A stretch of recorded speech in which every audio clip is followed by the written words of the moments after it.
Começando a aula de hoje falando sobre o Node.js, mais uma vez, a disciplina de programação para a web. Aqui está o professor Jatobá, no nosso belíssimo encontro 12. Já temos uma boa caminhada aí. Para quem não conhece, essa marca do Node.js. E o Node, eu sou muito apaixonado por esse tema, porque o Node, ele basicamente é aquela namoradinha que a gente se apaixona naquela paixão adolescente. Eu vim do universo Java, quer dizer, eu já passei por muitos universos aí, né? Então, enquanto a minha vida acadêmica, assim como vocês imaginam, passei por C++, então comecei a namorar C, bastante C++, aí depois fui para o universo Java e fiquei bastante tempo no universo Java, quer dizer, bastante tempo, né? Vamos lá.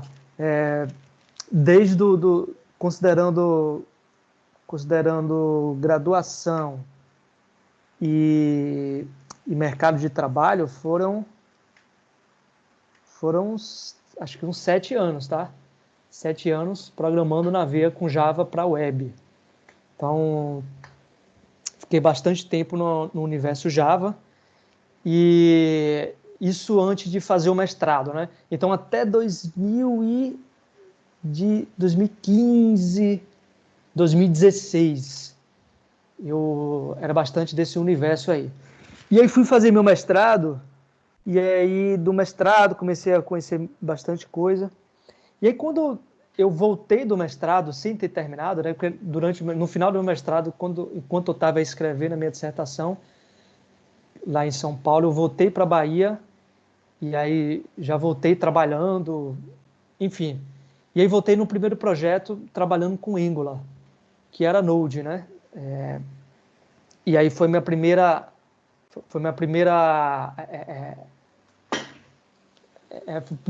vez com o Node. Então, trabalhando com Angular no projeto lá, que eu nunca tinha trabalhado antes e tal. E aí foi paixão à primeira vista. Quando comecei a trabalhar com Angular, no caso, trabalhando com Node, com TypeScript. Então, um Java, para mim, né? Um Java muito, muito menos verboso. É fracamente tipado, tá? E aí, por conta disso, você tem menos restrições, a sintaxe é muito mais maleável.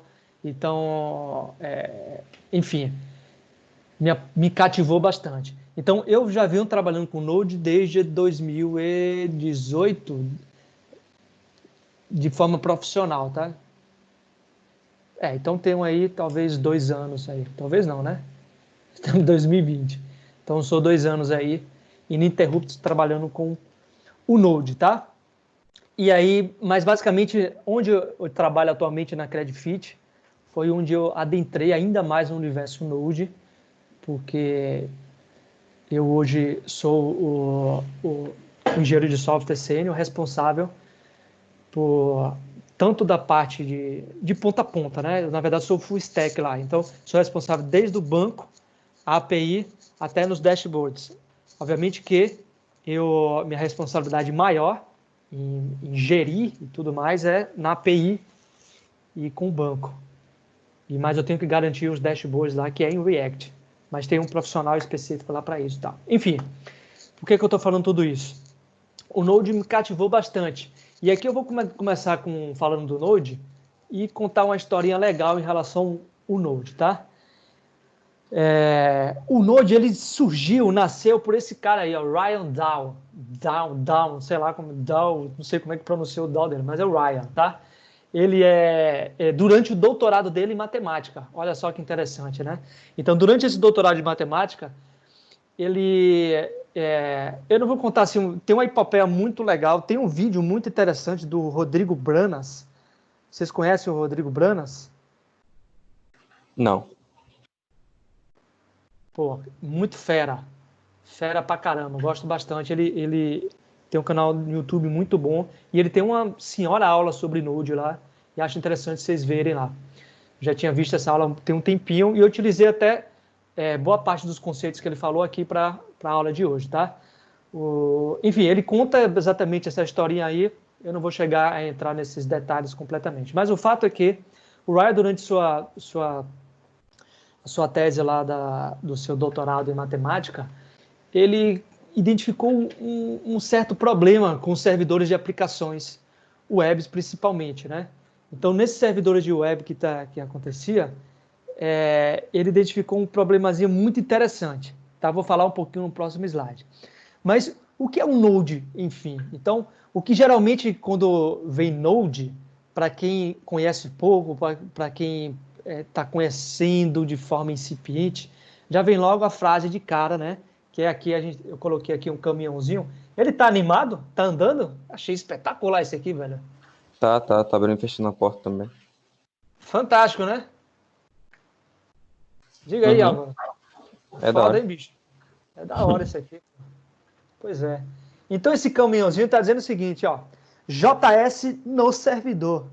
Esse foi talvez a grande marca assim do Node. Até então, e o que vocês viram até aqui, foi o JavaScript sendo trabalhado no browser, né? O JavaScript naquela velha tríade, né? HTML, CSS, JavaScript. Universo front-end. Então, o JavaScript como sendo a linguagem para trazer vida às páginas web, né? E isso foi feito por muito tempo. Então, a gente tem a web aí com mais de 30 anos, o JavaScript aí acho que com 25 anos, se não me engano, e o Node, ele tem apenas 10 anos, pasmem. Então, o Node aí, 10, 11 anos, né? O Node ele surgiu em 2009, justamente nessa tese aí de doutorado do Ryan Dawn. E aí, basicamente, o que foi que aconteceu? Ele trouxe o JavaScript para o lado servidor. E aí foi uma grande revolução. E aí, de fato, a popularização do Node, ou do JavaScript, ele tomou um novo rumo com o surgimento do Node. Então, o Node, rapidamente, ele se popularizou e hoje já é possível a gente trabalhar com JavaScript de ponta a ponta, tanto nas ferramentas de front-end como no back-end escrevendo regras de negócio, tá? Então, quando a gente pensa em Node, a gente pensa, caramba, o JavaScript saiu da página web e foi agora também para o servidor. Mas não é só isso, teve muito mais coisa. Mas antes de falar sobre as entranhas aqui do Node, perceba qual é a marca do avião. Vocês estão vendo aqui que tem tem uma pegadinha aqui nesse caminhão aqui. Alguém consegue achar aí? Jogo dos 7 erros. 8V aí, parece que é um É V isso e um aí. 8. Boa, alguém sabe o que diabo é isso? Não tenho a mínima ideia. Versão 8? Versão 8, não.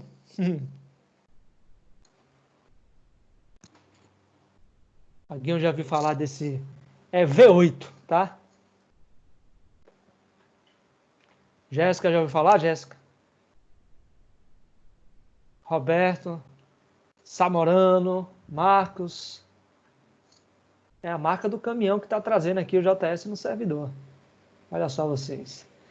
V8, galera, é a engine do Google, que foi construída pelo Google. Opa, teve aqui no chat, deixa eu ver, Jéssica disse não. Então foi a engine do Google que roda no Chrome, e na verdade não é só no Chrome, mas ele surgiu e se popularizou junto com o Chrome, que ele é, na verdade, um interpretador de JavaScript e de WebAssembly. O WebAssembly é uma outra, um outro paradigma aí, linguagem, para trabalhar com componentes da web, tá? Mas isso aí fica, para quem sabe, para um tópico lá final, no final aqui do nosso curso. Mas o ponto é, ele é um interpretador de código JavaScript que roda tanto no browser, quanto também roda no lado servidor, tá? E ele está encaixado junto, está lá dentro do Chrome. O Chrome hoje não existe sem um V8. Então, um V8 é um interpretador. O que é um interpretador, tá? Provavelmente vocês já devem ter escutado muito sobre compiladores. Vocês tiveram alguma matéria de compiladores ou algo parecido assim? Matéria em específico, não. Mas nas matérias de programação sempre a gente aborda alguns compiladores. Os professores pedem. Tá, geralmente a gente vê nas aulas de C, né? Lá no começo de C, para quem foi meu aluno de C, isso quando eu dava aula em 2015, fazia muita compilação na mão. Então, o que é compilação, né? Compilação é o ato de você pegar um código-fonte, transformar esse código em bytecodes, em códigos da linguagem de máquina. Linguagem de máquina. Exatamente. Obviamente você tem um processo muito mais complexo e a depender da linguagem, essa compilação ela tem outros processos internos, tá? Então, se a gente for parar de falar em C, tem a compilação, ela gera partes, ela gera um objeto e também gera o executável, que é, enfim, as bibliotecas que acoplam. Enfim, o ponto da compilação é que a compilação é feita de uma vez, tá? E é feita de uma vez assim, ela não está viva e está rodando o tempo todo. Você vai rodar o compilador, que ele vai pegar aquele código-fonte e vai transformar em código executável naquela vez que você pedir para fazer isso, tá? Quando a gente tem um interpretador, ele vai além disso, e o conceito dele é cíclico. Ele está o tempo todo interpretando o seu código. Você está escrevendo e ele está, em tempo real, entendendo aquilo e transformando em bytecode. De forma geral, é esse a explicação, né, do interpretador com o compilador para a nossa área da computação, tá? Então, o V8 é uma engine produzida pelo Google que roda no Chrome, mas também pode ser executada em qualquer lugar, porque o V8 ele foi escrito em C++, tá? Então, se você tiver, por exemplo, no Linux, o GCC, você consegue subir essa engine local na sua máquina e rodar e fazer com que o Node consuma, inclusive, o seu V8. Eu não sei para que vocês vão fazer isso, mas se tiverem curiosidade, fiquem à vontade, tá? Então, eu vou até fazer o seguinte, deixa eu colocar aqui um pouquinho. Eu gosto de fazer esse tipo de coisa para justamente exercitar em vocês o poder e a curiosidade de estar buscando informação a mais. Então, por exemplo, se eu vou colocar aqui V8 Engine. Apareceu um monte de motor aqui, né? Porque engine em inglês é motor, um V8. Foi até inspirado mesmo nesse conceito, né? De motor que dá carga geral, que tal, enfim. Então, temos um link aqui da Wikipedia, mas não é isso que eu quero. Eu quero que vocês vejam aqui que é a documentação oficial. A v8.dev, aqui a gente tem a documentação oficial. E olha que interessante. O que é a V8? A V8 é open source, é um projeto open source da Google de alta performance, tá? Vamos lá. A V8 é uma engine de open source da Google de alta performance para JavaScript e WebAssembly escrita em C++, tá vendo exatamente o que eu comentei para vocês, tá bom? Ela usa o Chrome, né, e o Node.js, além de outras plataformas, tá? Então ela não é exclusiva para o Chrome ou o Node.js, tá? Mas obviamente que esses dois são o carro-chefe. Foi de fato com o Node e com o Chrome que de fato existiu essa popularização do V8. Então o V8 é uma engine muito poderosa que ela, pelo fato dela ser um interpretador e ela está rodando diretamente no Chrome, todas as atualizações do Chrome ela também vem com atualizações dessa engine e a equipe do Google ela constantemente atualiza várias versões aí a nível de não só de segurança, mas também de performance. Então o V8 vem evoluindo muito a nível de performance e as tecnologias que a consomem se valem exatamente dessa vantagem do V8, tá? Ela implementa o ECMAScript, isso aqui é interessante do ECMAScript, e eu vim aqui de forma proposital para falar um pouco para vocês sobre o ECMAScript, e ele é muito importante para vocês, tá? Alguém sabe aqui o que é o ECMAScript? Não. Álvaro não sabe, nunca ouviu falar. Alguém sabe aqui, já ouviu falar do ECMAScript? O famoso ES?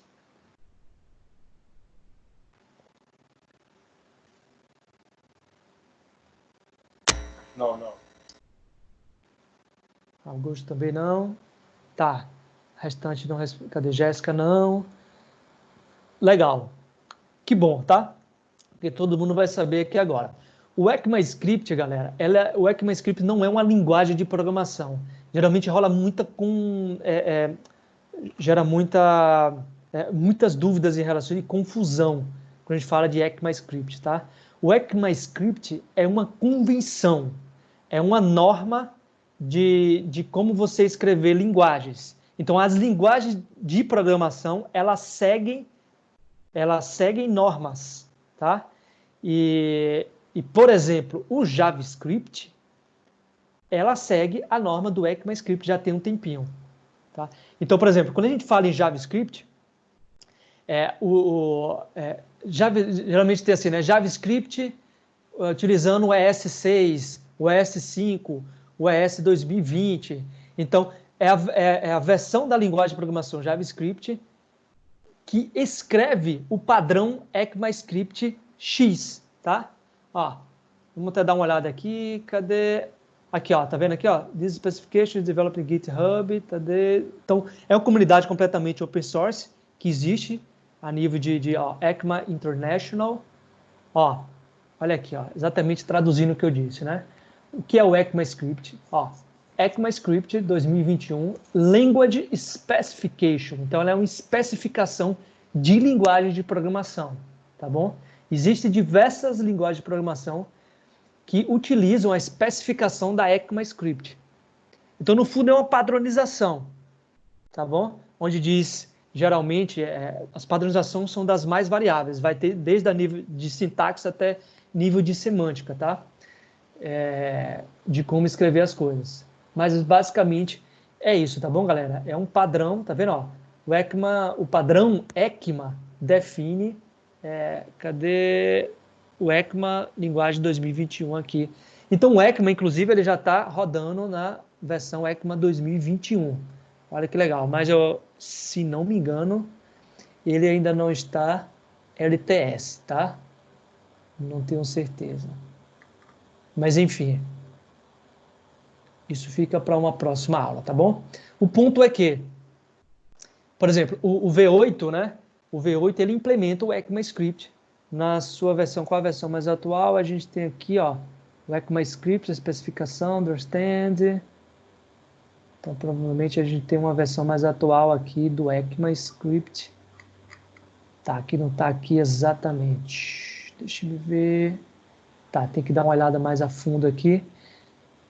Mas provavelmente deve ser, como o V8, ele de fato implementa o ECMAScript. Então eles dão suporte a todas as versões do ECMAScript, principalmente as mais recentes, tá? Então é isso. Entenderam aí o que é o V8? O que ele funciona, da importância dele e tudo mais? Sim, sim. Alguma dúvida em relação ao V8? Comentário? E o ECMAScript? Eu estava tentando fazer uma analogia aqui, não sei se é da forma correta. Dá para dizer que esse ECMAScript ele é como se fosse uma ISO da parte de programação? Que a ISO serve para padronizar, certo? Padronizar normas, essas coisas. E pelo que eu entendi, esse ECMAScript ele faz a mesma coisa, só que é voltado para a parte de linguagem. Legal, Álvaro. Boa analogia, cara. Gostei pra caramba. Vou até usá-lo, viu? Sim, eu acredito que pode ser feita essa analogia assim. É como se fosse uma ISO aqui para definir, uma ISO para linguagem de programação. A gente tem ISO, que para quem não sabe é International Standard Organization, né? Que é uma organização de padronização internacional e que existe, que lá estão catalogadas diversas normas das mais variadas que vocês possam imaginar. Uma das mais famosas é a ISO 9000, na família da ISO 9000, né? Alguém conhece, lembra? Já estudaram sobre isso? Já estudamos sobre ISO, mas para lembrar agora, cada uma fica difícil. Ah, sim, claro. Eu estou dando exatamente... foi até legal você ter comentado, porque é exatamente o que eu estou ensinando na disciplina de engenharia de software. A gente está na parte falando da ISO. A ISO tem uma família famosa, que é a família 9000, que fala sobre qualidade. Lembram da ISO 9001? Na ISO 9001 estão basicamente as normas gerais, os requisitos para você garantir a qualidade de produto e do processo da gestão da qualidade dentro da empresa, seja ela qual for a natureza, tá? Então, é bem geral assim mesmo. É tanto que, se vocês pegarem, quando vocês compraram um produto, geralmente tem lá um selozinho reconhecido, ISO 9001, de qualidade e tal, não sei o quê. Então, é um padrão que define requisitos e normas para se garantir qualidades, ou no caso da 9001, né, para se garantir a qualidade do produto ou do processo. Tá? Nesse caso, o ECMAScript, por que é interessante essa analogia? Eu gostei sim, do que Álvaro fez aqui. Porque o ECMA ele possui diversos requisitos e normas para garantir a qualidade e uma padronização. Na verdade, é mais nesse sentido, tá? O ECMA ele é uma linguagem para padronizar. Então, quem usa o ECMAScript... Então, se você, por exemplo, programa em JavaScript e quer trabalhar, e de repente está trabalhando em outra linguagem de programação, e você vê lá que essa linguagem de programação, ela implementa o ECMAScript, vai ser muito suave, porque o padrão é o mesmo, tá? Quer ver até a título de curiosidade? Deixa eu dar um Google aqui, ó. Programming Languages ECMAScript. Que no caso aqui, implements ECMAScript. Vamos ver aqui?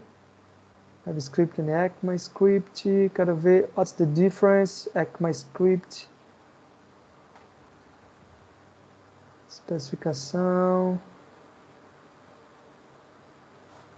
List language that compiles to JS. Não é isso que eu quero, é isso. Não. Putz, eu não vou achar. Deixa eu ver outras linguagens.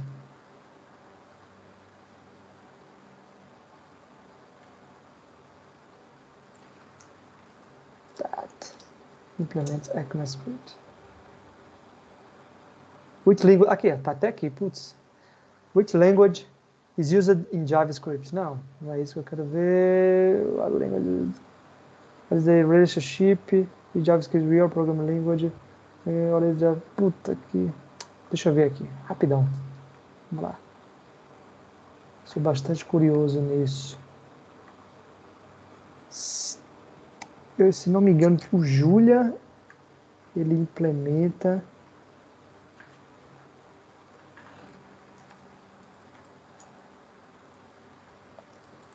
JavaScript, cadê ECMAScript? Ele created standard JavaScript, probably implemented JavaScript, remain most of the implementation of ECMAScript, blá blá blá blá blá blá blá. Ó, tá vendo aqui, ó? Other implementation include JavaScript, ActionScript, is commonly used in client side, web, blá blá blá, utilizado pelo Node. Bem, JavaScript, obviamente, que é a linguagem de LiveScript, falando de JavaScript, December, blá blá blá, JavaScript, blá blá. Ó, lembra que eu falei para vocês que o JavaScript, ele, na verdade, ele começou se chamando LiveScript? Legal, tá até aqui, ó, tá vendo? Depois aqui mudaram para uma jogada de marketing pela Sun Microsystems, que queria popularizar ainda mais o Java, e aí botou JavaScript e fudeu com minha vida. Toda aula de JavaScript eu tenho que explicar por que JavaScript não é Java. Tá, deixa eu ver. Tá, beleza. Já viu aqui que JavaScript e o ActionScript, eles implementam esse padrão, tá? Dito isso, vamos voltar aqui para a nossa aula. Obrigado aí, Álvaro, pela contribuição. Foi bastante válida. Nada. Para cá. Então, é isso que a gente tem. Então, mas no fundo, então, o que é o Node nesse sentido, né? Ele trouxe o JavaScript para o lado servidor, né? Então, hoje é possível escrever JavaScript tanto no lado servidor quanto no lado cliente, tá? E o Node, ele roda em cima do V8, da Engine V8 da Google, tá? De onde surgiu o Node? Por que ele surgiu e tal? Eu gosto muito sempre de trazer o contexto histórico da coisa. Enquanto o Ryan estava lá no seu doutorado, ele viu algo muito interessante. Ele achou um componentezinho de load que ele achou maravilhoso. Ele ficou realmente embasbacado com o componente lá do load que ele viu. E ele tentou implementar, só que as linguagens que até então ele utilizou, ele viu que estava consumindo muito o servidor. Então, pare para pensar. Qual é a lógica aqui? Alguém já construiu um componente de load? Eu peguei um, mas foi do Bootstrap, e coloquei até nesse último projeto que a gente fez. Tá, Esse legal. ícone que fica girando com animação. Então, mas vamos lá. Ele foi um GIF? Sim, sim. Pois. Você não fez, de fato, o load real, né? Tipo, que ele vai carregar um arquivo que está lá no servidor e trazer e ele carregar em nível de porcentagem, como é que está fazendo esse carregamento e tudo mais. Ah, não, isso não, nunca fiz. Não. Cara, esse é um exercício espetacular. Talvez eu até passe para vocês aqui. Eu fiz isso já algumas vezes, tive que fazer de forma profissional.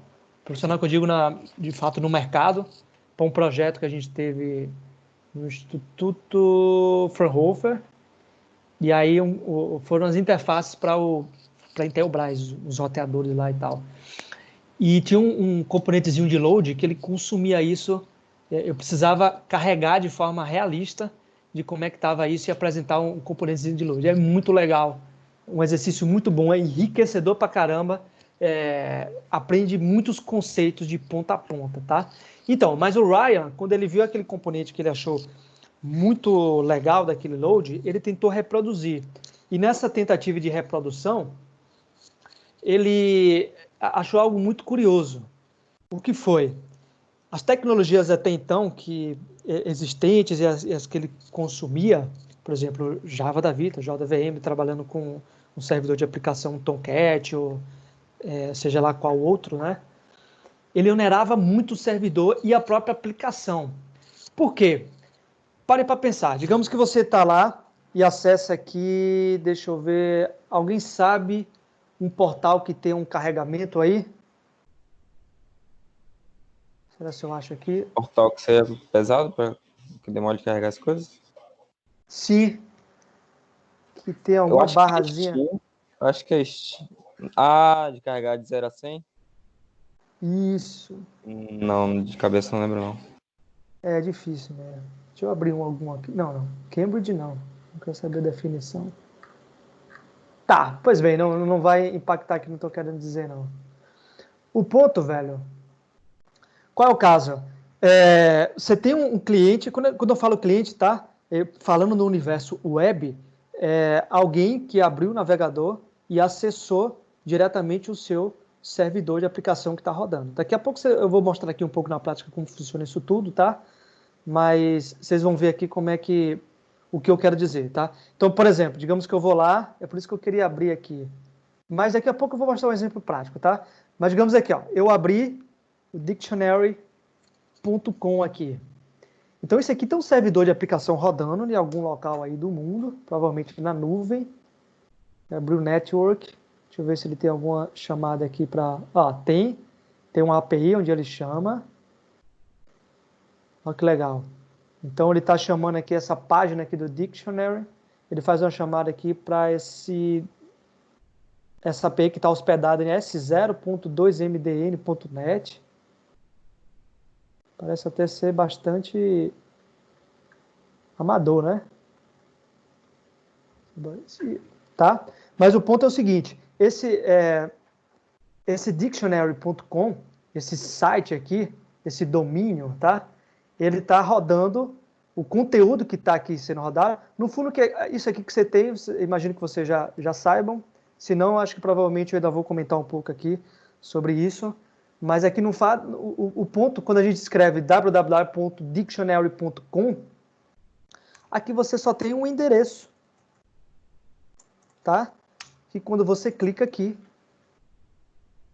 que ele abre bonitinho aqui, você tem um mapa, que ele pega esse endereço, ele traduz para um IP, tá? E esse IP ele vai buscar esse IP exatamente direcionar para onde está esse servidor que está rodando essa aplicação. A partir do momento que bater nesse IP onde está o direcionamento dessa URL, o servidor vai responder retornando todas as informações aqui necessárias dessa requisição. Então, quando eu falo cliente, é exatamente, por exemplo, eu agora sou um cliente que está consumindo aqui do servidor desse dictionary agora, tá? Eu sou um cliente ativo lá deles.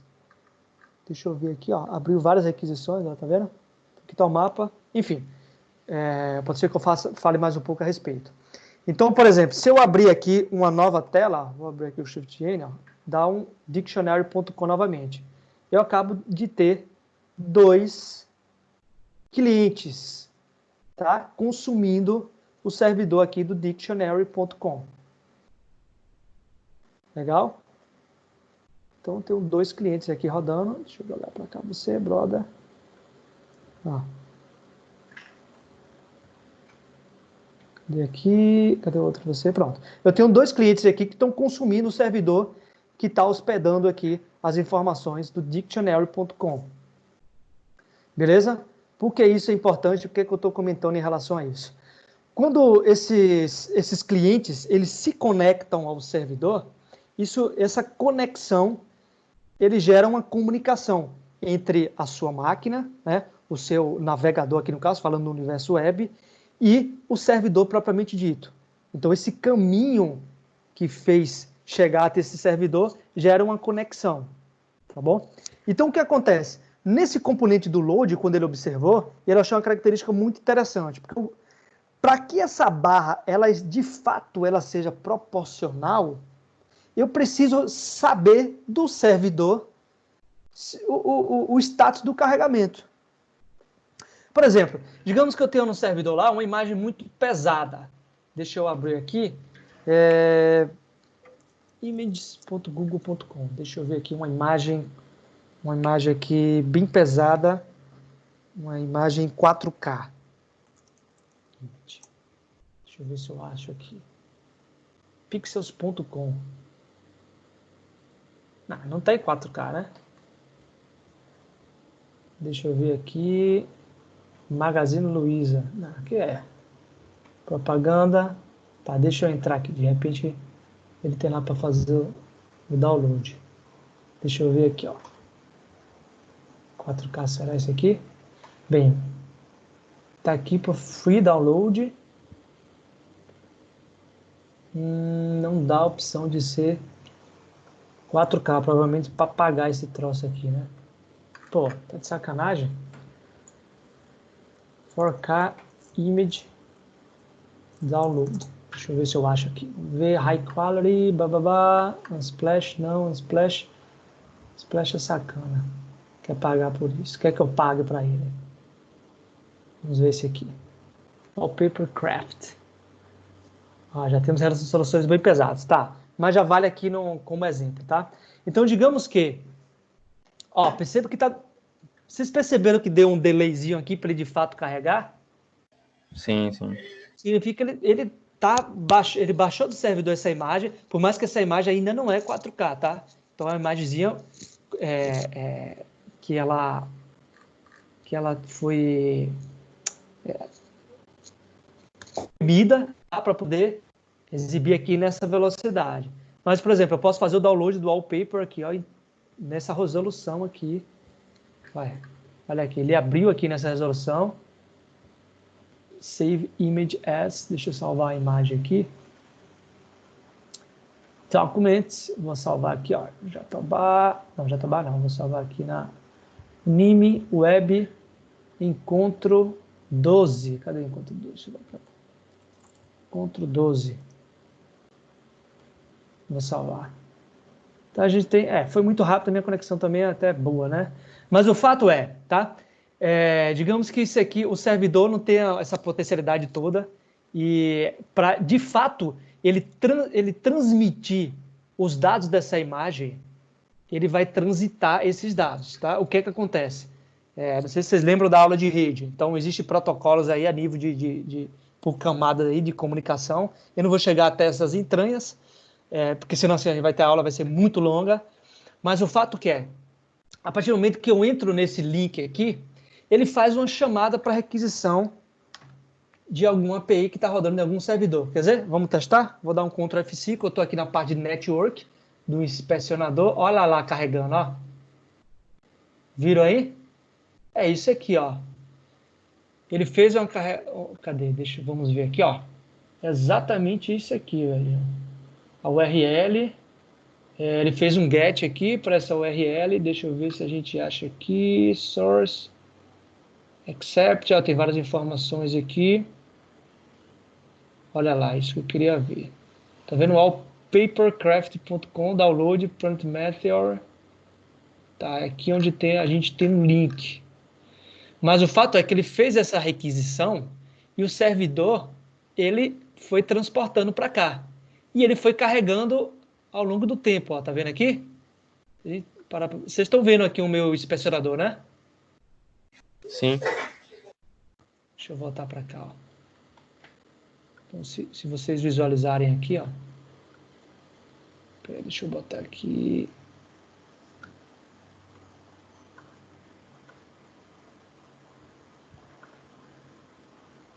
Deixa eu carregar de novo aqui, ó. Ó, ele está carregando a imagem, tá vendo aqui? Isso aqui é a resposta do servidor. Ó, tá vendo o tempo?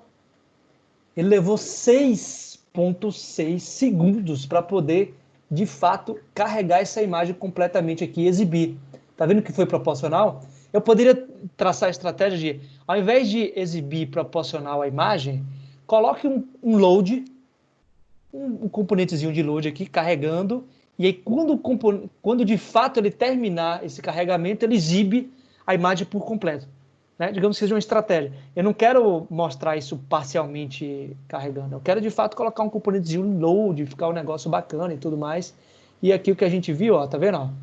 O que aconteceu foi uma requisição para o servidor, e o servidor ele demorou content download, tá vendo? Demorou aqui.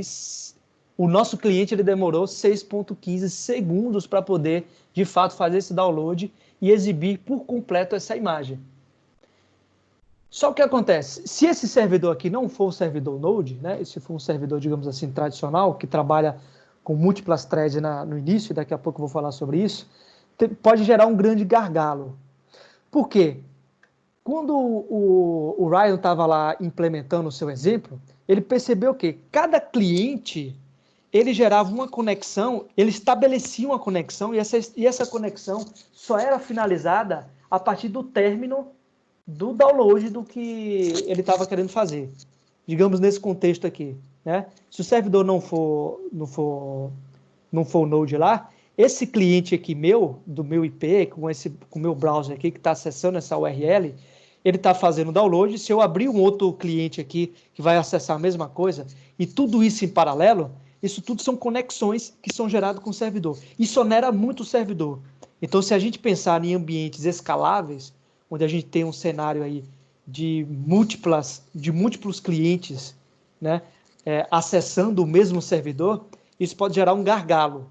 Tá? E o servidor pode não ter o nível de processamento para poder lidar com grandes quantidades de requisição. E aí ele achou isso de forma muito problemática. Tá? E foi aí onde surgiu, de fato, a problemática de criar um Node. Então, o Node ele vem com um conceito, e esse aqui está incorporado no Node. Ele trouxe o conceito de Event Loop. O que é esse conceito de Event Loop? Então, perceba, quando você estava falando aqui, cada bonequinho desse aqui é um cliente, tá? Então, se a gente for parar para pensar em um servidor Java, Apache da vida, a partir do momento que um cliente ele faz uma requisição para uma determinada página lá que está consumindo lá do servidor, onde essa página, né, o conteúdo dela está lá no servidor, essa requisição, quando vai para esse servidor de aplicação, essa conexão é estabelecida e ela não se perde. Ela fica com a conexão estabelecida até que a resposta dele retorne. Sacou? É como que, digamos assim, aqui é como se fosse, digamos assim, digamos que eu tenho um monte de carteiro aqui, né? Vou tentar fazer uma analogia aqui. Então, se a gente for parar para pensar numa comparação aí do Java, utilizando o servidor de aplicação aí da Apache. Então, digamos que aqui eu tenho aqui um cliente aqui, que é um carteiro, tá? Aqui a gente tem um carteiro, o Álvaro. O Álvaro é o carteiro 1 aqui, tá? Então, o Álvaro é um cliente e ele foi lá entregar a carta, tá bom? Lá para o... Digamos que aqui o Node é o módulo do correio, tá? E aí o carteiro pegou a carta e aí foi lá, tá?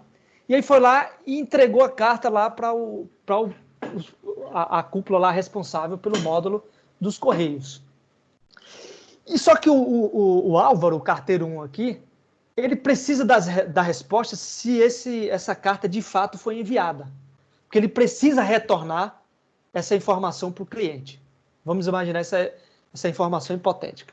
O Álvaro é um contratado especial aí, é um carteiro aí, foi contratado. Digamos que é um office boy. Vamos lá, vamos até mudar um pouquinho o contexto aqui. A analogia aqui é um office boy, tá? Que entregou, digamos que o Node aqui é um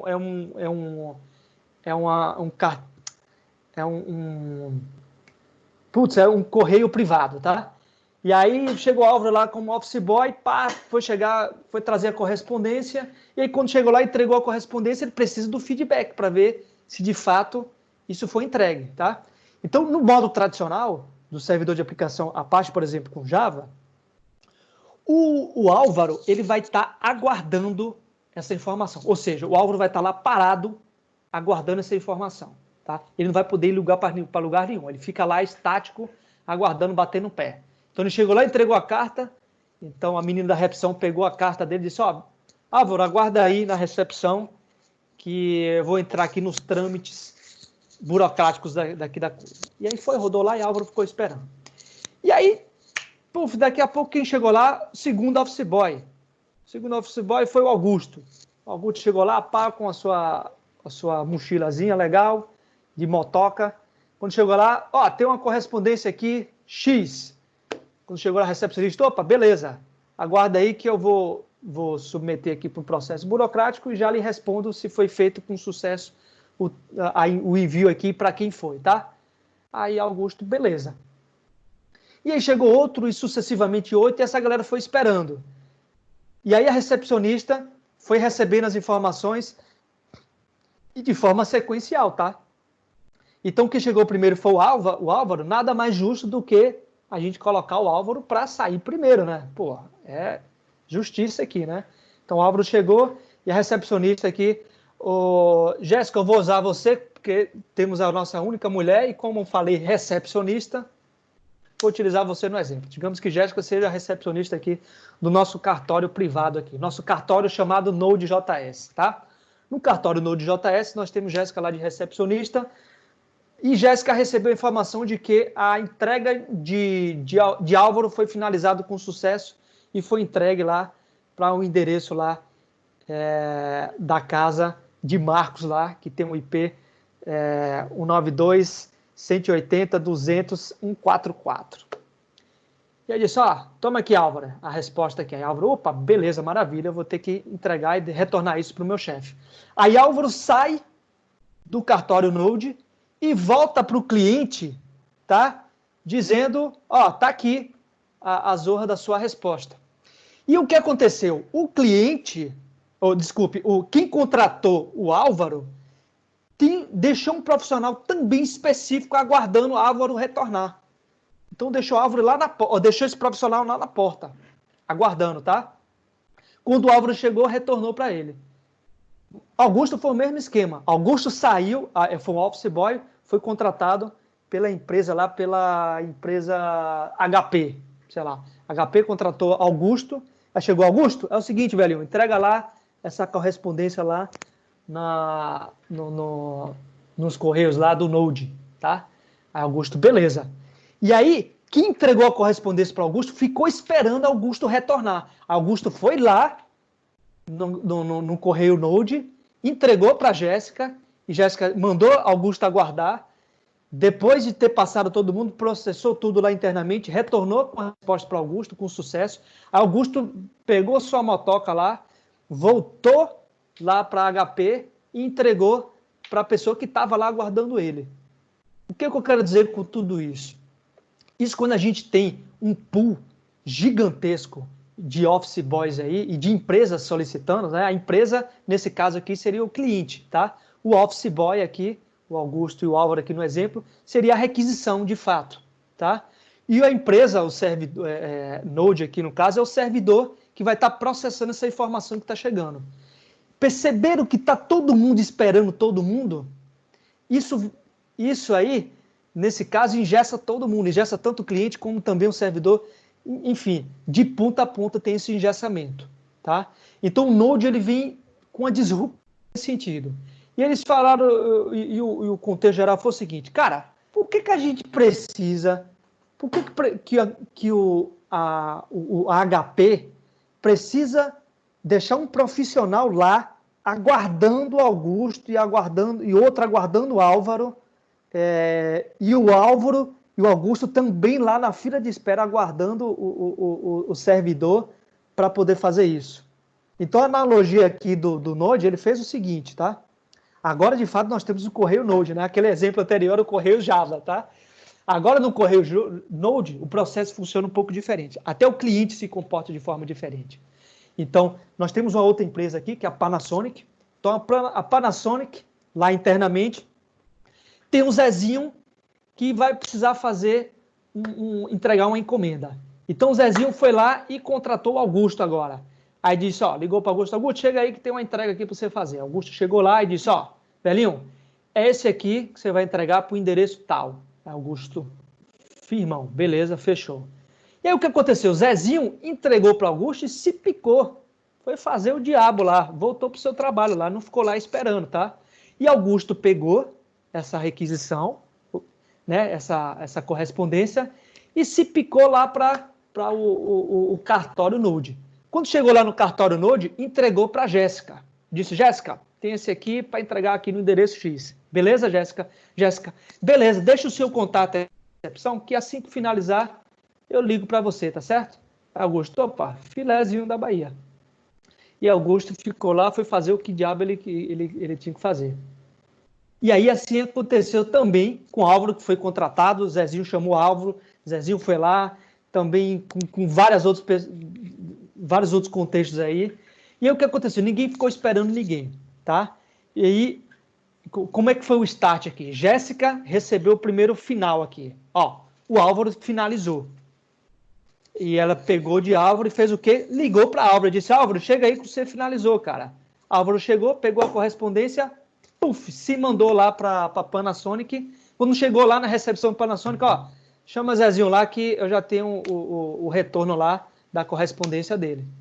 Aí Zezinho, chegou lá e disse, beleza, entrega aqui esse retorno e a vida segue na mais tranquila normalidade. Então, por que eu dei esse exemplo aqui e como é que ele encaixa exatamente aqui no servidor do Node? O Event Loop é como se fosse a Jéssica aqui na recepção. O Event Loop é uma interação contínua de evento, onde cada requisição que o servidor Node recebe, ele vai processando e delegando, tá?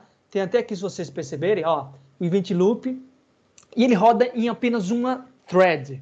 Então, basicamente, quando vocês veem o Node, eu vou passar aqui para vocês darem uma lida no artigo sobre o Node, para vocês se aprofundarem, é importantíssimo, tá? Então, o Node, quando vocês virem por aí essa palavra Node, vocês vão ver também atrelado a ela a palavra single thread. Ela trabalha em cima de uma única thread. Então, a gente viu que, para quem programa em Java, principalmente, ou qualquer outra linguagem multiplataforma, né, e multiparadigma, multitask, digamos assim, gera-se muita thread, né? Thread nada mais é com a conexão que você gera e você tem um aguardo dessa requisição, tá? Então, o Node, ele decidiu para o seguinte, cara, eu não vou criar um monte de threads aqui e essas threads vão ficar aguardando todo mundo. Não. O que eu vou fazer é o seguinte, vai ter apenas uma thread que vai receber todo mundo que está chegando e vai delegar para os processos internos. E a partir do momento que essa delegação é feita, para cada vez que finalizar um processo desse que foi recebido, ele retorna aqui para essa thread e essa thread retorna para quem o chamou, que é exatamente isso. Tá? Então, o Event Loop aqui, na analogia com a Jéssica... fez uma pergunta. Eu vi, eu só estava querendo finalizar aqui para ler aqui, tá? Então, no exemplo aqui, a gente tem a Jéssica na recepção como sendo aqui esse Event Loop, que vai receber isso e vai delegar para os seus processos internos. E aí, essa requisição pode ter várias naturezas. Pode ser processo de I/O, né? Pode ser processo pode ser uma requisição aí de processamento de I/O, pode ser uma requisição de processamento de fato de armazenamento, enfim, tem várias naturezas desses processamentos, tá? O fato é que, a partir do momento que é finalizado esse processamento do servidor, ele retorna aqui e essa thread, ele responde para esse request aqui que foi chamado. Deixa eu ver aqui o que o Jéssica comentou. Nesse caso, seria mais ou menos como um protocolo TCP e UDP. Tá, isso aí está nas entranhas lá, tá, Jéssica? Eu não vou fazer essa analogia que ela pode ser um pouco perigosa, porque no caso que a gente tem aqui são os protocolos, né, de comunicação entre máquinas. Então, no fundo, o que a gente tem, sim, são os protocolos TCP e UDP, obviamente, se você estiver trabalhando na arquitetura específica de comunicação aí, de computadores normatizados aí, né?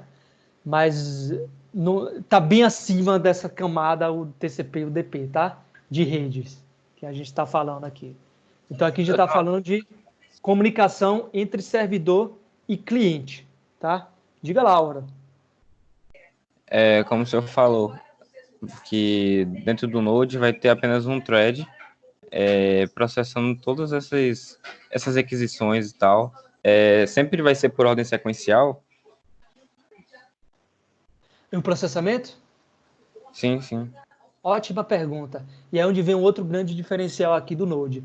Não, ele nunca é sequencial, é tudo paralelizado aqui dentro, tá? Essa delegação é justamente para evitar, por exemplo, digamos que Álvaro, a encomenda de Álvaro era muito pesada, né? Digamos, ele vai precisar de uma grande requisição, ou um grande processo de I/O aqui e tal. Mas a encomenda aqui do Augusto, lá esse outro processo que foi gerado aqui, essa outra requisição, putz, era só um cálculo matemático simples que o servidor precisava executar e não ia onerar muito do servidor. Então, por que esperar terminar todo o processo de carregamento do Álvaro, quando o do Augusto aqui simplesmente poderia ser paralelizado nesse contexto? Então, o Node ele é completamente paralelizado. E aí vem um grande diferencial para quem vem de linguagens de programação estruturadas, e como o C, né, o próprio Java também, né, que ele é sequencial. Então, geralmente, para quem vem desse nicho, que foi no meu caso, e eu sempre cito o exemplo, porque pode ser o caso de vocês, então geram muitas complicações, porque no próprio código-fonte ele não segue de forma sequencial as respostas. Quando a gente faz um print em cima e outro print baixo, o print de cima ele pode vir depois do de baixo. Aí eu vou dar exemplo prático disso daqui a pouco, tá? Mas o que eu quero dizer é que o Node ele é completamente paralelizado, tá? Ele vai processando e vai retornando esse processo e vai seguindo o barco, tá? Existem formas da gente conseguir garantir sequências, tá? Obviamente que isso depende do seu modelo de negócio, né? Então, digamos que eu preciso executar uma ação que essa execução só pode ser feita depois de determinado processamento. Então, a gente vai chegar lá, a gente vai falar sobre isso na aula de Acyclic Await, tá? Requisições assíncronas, a gente vai falar um pouquinho mais sobre isso do Node, tá? Mas o ponto é esse aí. Boa pergunta, tá, Álvaro? Alguma dúvida em relação a esse processo aqui? Eu queria mostrar exatamente isso de forma lúdica, porque às vezes a gente vai pesquisando, isso fica muito martelando na cabeça da gente, né? De caramba, esses conceitos são muito pesados para a gente entender. Mas no fundo, essa ilustração é justamente para facilitar esse entendimento de forma geral. E por enquanto vocês precisam entender de forma geral, porque ao longo do tempo, de forma progressiva, vocês vão evoluindo e se especializando ainda mais nos conceitos, nos temas lá embaixo do Node, tá bom? Então, assim, no caso, quem chega primeiro é atendido primeiro, ok. Mas se a requisição para ser delegada demorar muito, ela vai atender outra requisição que vai ser atendida mais rápido, não é isso? Para poder Exatamente. retornar. Entendi. Exatamente. Tá? Então, quem for chegando, O event, ele vai jogar no event loop, tá? E esse event loop, ele vai delegando. O que acontece é o seguinte, por que não tem ninguém, no caso aqui, onerando e esperando essa requisição, tá? Porque o event loop, ele vai escalonando isso. Ele chegou à primeira requisição, ele bateu aqui, por que um event loop? Se chegou um primeiro, digamos que o primeiro request chegou aqui, né? Então chegou o primeiro request, bateu aqui, ele foi processando o event loop e delegou o primeiro request, tá? Só que, no momento que chegou o primeiro request, o segundo também chegou. Aí ele foi, jogou, delegou o primeiro, delegou o segundo request. E aí o que aconteceu? Começou a chegar vários requests de forma paralelizada. E aí o processamento interno não é tamanho para conseguir paralelizar todo mundo no contexto de todo mundo vai ser executado. Então pode acontecer também, no caso do Node, ele não é a perfeição divina do que é um servidor, né, de aplicação aqui no caso. Então pode sim acontecer do fato do Node processos estarem aqui nesse loop, tá? Mas o grande diferencial é que terminou o processamento de um aqui, automaticamente, para quem está aqui nesse loop, o próximo do loop aqui, ele vai, e já joga para cá. Professor, Tá? o senhor Fala. o senhor falou sobre a requisição chegar de forma paralela, você está querendo dizer ao mesmo tempo, de forma simultânea? É isso? Sim. Digamos que Mas chegou... aí, no caso, o Node não vai entrar nos mínimos detalhes da matemática, por exemplo, considerar milissegundos de atraso, essas coisas, não é não? Não, calma aí, Porque vamos lá. acho Sim. que ele deveria considerar tudo isso aí para poder não ter esse engarrafamento, né? Não, calma lá, Álvaro, vamos lá. Vai chegar um de cada vez, tá? Então, se de repente a gente chegar a o que eu acho que é praticamente impossível, duas requisições exatamente no mesmo timestamp, no mesmo horário, Isso. no maior nível de milissegundos, ele vai eleger um dos dois como o primeiro, tá? Então isso não... Entendi. Ele elege. Entendi. Tá bom? O que eu quero dizer é o seguinte, chegou o primeiro, chegou o segundo, terceiro, quarto, de forma muito próxima, tá bom? Chegou um monte de requisição, tá? E esse monte de requisição, ele foi delegando cada um. Só que nesse delegado, no processamento interno lá do servidor, ele onerou o servidor está carregado aqui, está rodando muito, tem muitos processamentos. E aí vai a primeira dica aqui, tá? Ele é single thread na recepção, quer dizer, no event loop, mas dentro ele tem várias threads rodando lá. Até porque o paralelismo ele só existe aqui por conta das threads, tá bom? Então esse é o contexto. Vou até fazer um parêntese aqui, que eu acho legal trazer esse exemplo. Eu dei uma palestra uma vez para falar de Node, né? E das entranhas do Node, exatamente falando sobre como é que funciona ele internamente. Isso em 2018, acho. E foi uma palestra técnica.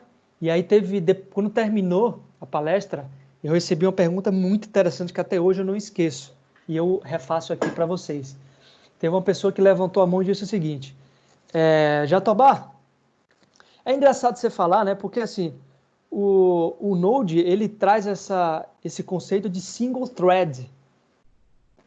Mas a gente sempre aprendeu na academia que múltiplos threads é muito interessante para justamente você manter o paralelismo, né? E o paralelismo vai permitir com que a gente tenha o maior poder de processamento em um menor tempo possível, porque ele não vai estar aguardando uma a uma estar sendo processada, né?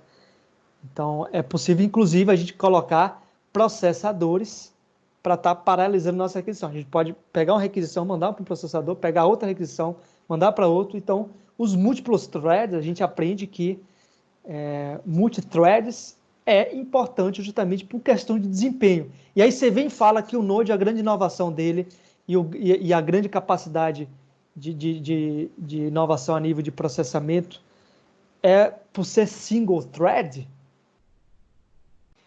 E aí aquilo ficou na minha cabeça e aí eu respondi da seguinte forma: o Node ele tem o single thread como diferencial, não na sua completude em todos os seus processos internos.